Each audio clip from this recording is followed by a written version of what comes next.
আসসালামু আলাইকুম। তো আজকে ব্রেস্ট সিস্ট নিয়ে একটু কথা বলতে চাই। আমি ডক্টর তাসমিয়াত আহমেদ, ইউকেতে consultant oncoplastic breast surgeon, national health সার্ভিসে কাজ করি। বাংলাদেশেও তাসমিয়াত আহমেদ ব্রেস্ট কেয়ারে কাজ করছি প্রায় 16 বছর থেকে। তো ব্রেস্টের দেখাতে চাই সেটা হচ্ছে যে ব্রেস্টের যে কোনো জায়গায় ব্যথা হতে পারে। তো এই যে ব্রেস্টের স্ট্রাকচারটা মেইনলি এখানে হচ্ছে নিপেল অ্যারিওলার কমপ্লেক্স আর ব্রেস্টের চারপাশে এগুলো হচ্ছে থোকা থোকা ব্রেস্টের মিল্ক স্যাক বলে বা মিল্কের থলি বলে। আর এগুলো হচ্ছে টনসিলের মতো লিম্ফ গ্ল্যান্ডস।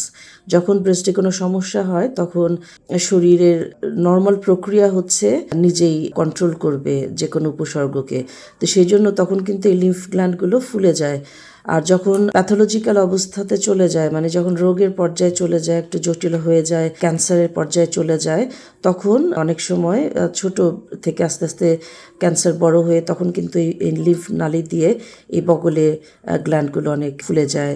তো আমরা যখন চেক করি স্ক্রিনিংয়ে তখন ব্রেস্ট এবং এই আন্ডারআর্ম ম্যামোগ্রাম এবং আল্ট্রাসাউন্ড স্ক্যান করে দেখা হয়। তো ব্রেস্টের সিস্ট যেটা বলবো সেটা হচ্ছে একটা বেশ কমন একটা সমস্যা, সাধারণত ইনোসেন্ট একটা সমস্যা। এটা দেখা যায় যে সবচেয়ে কমন ব্রেস্টের সমস্যা। আর হচ্ছে সাধারণত সিস্টের সংখ্যা অনেকে জিজ্ঞেস করে পেশেন্টরা যে সংখ্যা বুঝবো কিভাবে, একটা বা দুইটা নাকি অনেকগুলো। তো এটা হচ্ছে যে সংখ্যা অনেক সময় মাল্টিপল অনেকগুলো হতে পারে। তো আমরা জানি যে ব্রেস্টে মিল্ক প্রডিউসিং গ্ল্যান্ড আর যেগুলাকে মিল্ক স্যাক বলি, যেটা দেখালাম যে পাশের দিকে থাকে ব্রেস্টের স্ট্রাকচারে। আর মিল্ক নালীটা হচ্ছে জালিকার মতো এই মিল্ক থলি থেকে নিপেলের দিকে কোনো সিক্রেশন বা মিল্ক ক্যারি করে।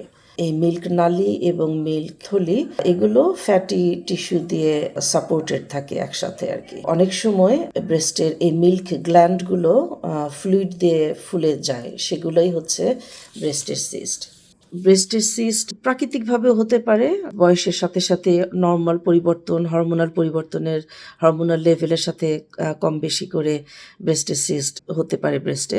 কখনো ব্রেস্ট সিস্ট খুব ছোট হয়, কখনো ফিল করা যায়, কখনো একটু পেইনফুলও হতে পারে, অনেক সময় ছোট ছোট থোকার মতো সিস্ট হতে পারে। মেনোপজের পরে যখন পিরিয়ড একদম বন্ধ হয়ে যায় তখন আবার ইস্ট্রোজেনের লেভেলটা কমে যায়, তখন সিস্টও সাধারণত কমে যায়।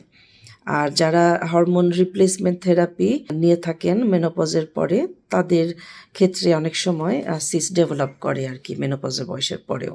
যে কোনো বয়সেই সিস্ট হতে পারে। তো সাধারণত ছেলেদের আনকমন হয় সিস্ট। তো এটা 35 থেকে 55 বয়স পর্যন্ত মেয়েদের কমন হয়। আর সিস্টগুলা সাধারণত খুব নরম বা শক্ত লাম্প হিসেবে ফিল করা যেতে পারে।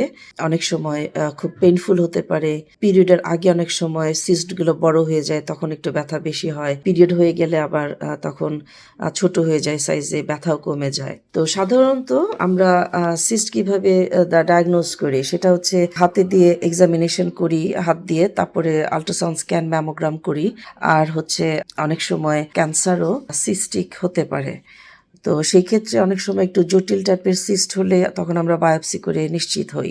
তো আবার আরেকদিন কথা বলবো ডায়াগনস্টিক স্টেপগুলো নিয়ে। ভালো থাকবেন। আসসালামু আলাইকুম।